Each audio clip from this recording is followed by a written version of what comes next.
We had a lot of great times, man. I can't talk until the cows come home about all the World Series and all the magical things that we had, ticker tape parades and all that. But that's icing on the cake, man. We had a great relationship, and I was so proud and glad to be part of that team in those years. Hi, Michael Buffer here, and let's get ready for Stat Sports.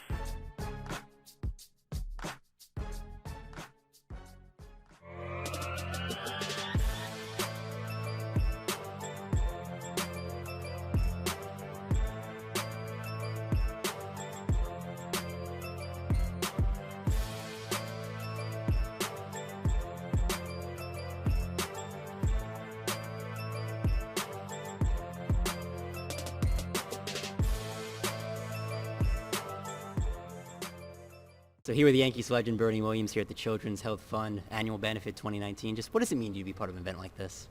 It means a lot. I have been part of the organization for the better part of more than 2 decades. I think. Started with Don Mattingly, of passing the baton on to me. I was a young player back then, and I think there was some sort of arrangement with the Yankees about the number of home runs hit. They would make a donation of X amount of dollars to the Children's Health Fund, and that's how I started. My whole career, I was part of that. And then when I retired, I stayed kind of close to the organization. Obviously being as supportive as I could be, not being a player anymore. And I think last year we had a great opportunity to celebrate the 30th anniversary, 30 years. Oh, wow. And I had a chance to play with Paul Simon on stage. Was definitely as a young, I would say young, but sort of a new artist coming into the scene with my music career, if I can call it that. It was definitely a great highlight, and obviously a moment that I will never forget. But it's overall, these guys are doing a great job in the community. They have done it for a long time, taking care of the underprivileged and bringing services to our most valuable resource, our kids. So if we don't take care of them, who's going to take care of them? So it's a great thing. Why does giving back mean so much to you? Giving back means a lot to me because I was given a lot. I was given a lot. My career with the Yankees, I thank God for the opportunity that he gave me, or she, to got to cover both grounds. To have, I think to have 2 parents that were very instrumental in my upbringing, and that was a blessing. They put a lot of emphasis in education, in arts, music, and sports. I became the person that I am today because of them.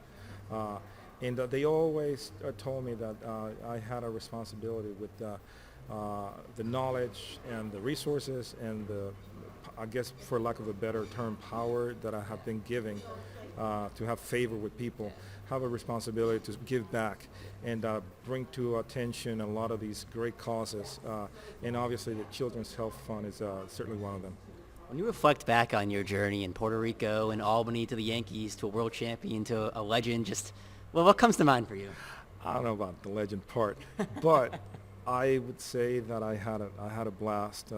I was very blessed and very fortunate to start my career at a very young age. Right after high school, I had an opportunity to play in the minor leagues with the Yankee organization. And 2 or 3 years after that, I was in Albany, playing Albany Colony, in Heritage Park. I had great memories. I spent the better part of 2 seasons there. They were kind of making room in the big team for a lot of us that came through that organization in that particular place. Like Jeter and Mariano? Yeah, absolutely. I mean, we all passed through that process playing in Double-A there. It was the best of times. I was just on my way up, and I was hoping for the best. And obviously coming from Class A, Double-A is a great improvement in my living conditions. So I had a great time, and I had a lot of fun memories from that place. When you look back at those iconic Yankees teams in the 90s and the championships, and when you put it all together, what do you remember most? I remember the camaraderie, of course. It's obviously needless to say. The influence that Joe Torre had in the team. After Buck Showalter left, he left a great team. that they put together, between him and Stick Michael and all those guys in the front office, put a great team. Joe Torre inherited most of that team, but he needed to be the manager that he was to put it all together. He was a great buffer for us and media, and he let us play, up to the best of our ability. And we responded. I love the man. He's the man. I think there was a collective atmosphere of respect and professionalism, working hard, and trying to stay as close as we could, especially in an environment like this in New York. We really we made it a point to stay really close and stay, almost, like a brotherhood. So we had a lot of great times, man. I talk until the cows come home about, all the World Series and all the magical things that we had, ticker tape parades and all that. But, that's icing on the cake, man. We had a great relationship, and I was so proud and glad to be part of that team in those years. 114 wins, 98, you win the championship. What do you think that team ranks all time? Well, it's certainly in the conversation. I would put it out there with, some of the best seasons that any team has had, in the last 50 to 100 years. I think we had another team, I think the Mariners sort of broke the regular season record, but the fact that they didn't make it, they didn't finish the job, I think it brings them a little bit at a lesser level. No offense, it's fair. But I would definitely put that team, in the conversation with any team that have been really successful, for 1 year in the history of the major leagues. I am really proud to be part of that team. 98, that was a great year. What advice would you give to this year's Yankee team? Obviously, so many injuries, but they're still in first place. Just when they try to put it together in October, what advice would you give them? Well, stay true to your plan. Stay true to the process. Whatever has gotten you to that point, there's no need of changing. I think they're going to have a really interesting situation when all the stars, high-paid players come back. They're going to have to find a lot of room, for those guys that have sort of stepping in and doing the job in a tremendous way. You're talking about guys like Urshela and Glaber and Void and DJ and all those guys. Just go down the list. Some of them guys are coming back, and I think they can only get stronger. And they're in a really good position right now because I think they have people that they can rely on and say, well, these guys may not be able to be there the whole time, but we have a group of people, young guys that are hungry, that are ready to take over, man. So look out, they're coming, and I think it's a great thing to have. It reminded me, of my younger years when I was, 91, 92, 93, making my way into the team and try to establish myself as a Major League Baseball player. It's an exciting time for these guys. It's such a great hitter yourself when you play. Just what's it like to watch Aaron Judge? It's awesome because he's so strong that he doesn't really need to be worried about pulling the ball. I mean, I saw him in several home run derbies, and he was just hitting the ball to the opposite field like a left-handed power pull hitter. He was sending out stuff out there in the third deck. I think over the years, it's probably his full year in the league. He has managed to make an adjustment, become a better hitter, have a better knowledge of the strike zone, and creating a reputation for a guy that is disciplined. And if it's not his pitch and they call it, I mean, whatever, he'll get him the next time. Carrying himself with a lot of class and dignity, within the, he's now arguably one of the faces of the franchise. And he's a good kid. And the sky's the limit. I mean, he has the potential to be one of the best sluggers that ever played the game.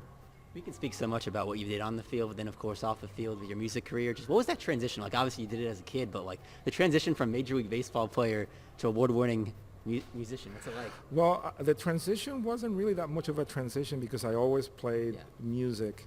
The part of the transition that I actually do know it happened was just to actually have the opportunity to perform on stage, which is something that I've never done in a professional sort of way. That was the main adjustment that I had to make.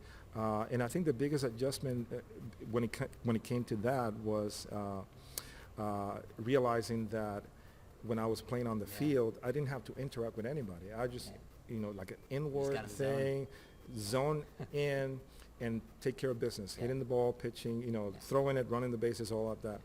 And I didn't have to interact with anybody. As a musician, however, the whole thing is kind of like in reverse. Yeah. You have to engage with the audience and got to bring them in and making them comfortable, with the space that they're, everybody wants to have a great time and be entertained. Yeah. And it's one of the great things about being a musician too, because everybody's kind of pulling for you. Nobody wants you to strike out, So it's a great thing to be a part of, and I think the experience that I had with playing with the Yankees in the big stage, 50,000 plus people in the major leagues, had sort of cured me to being in this now in this part that, nerves. It's like, I've been to the World Series, man. I've done a lot of things. This is great. You get pumped, and it's also about the amount of work that you put in. Playing baseball, you put a lot of work into your preparation. Doing all that stuff. So when the game comes, you're ready. And music is absolutely the same thing. You got to play your scales, your arpeggio, go into your music, and really put in the work. So when you're on stage, it seems like it's second nature. That I was born to do this, but it's just a reflection of all the years that I've put into it. Appreciate the time. Just what's your favorite song to play quickly? I don't know. I mean, I like to close out the concerts with my rendition of "Take Me Out to the Ball Game," which is kind of a sort of a pensive, melancholic, just a lot of thoughtful, sort of reflective kind of version of it that I sort of put together a while ago, and it's a good way to end the show and sort of bring I'd sort of say nothing about sports. I mean, I'd maybe crack a joke or two about the game, and then maybe ask the score if we're playing in the summertime. But it's all about the music. But then bring in the "Take Me Out to the Ball Game" sort of brings the sports aspect, and I think it's in a classy way. So I like playing that tune. Bernie, thank you so much. Appreciate it, man. Thank you so much, man. Thank you for having me.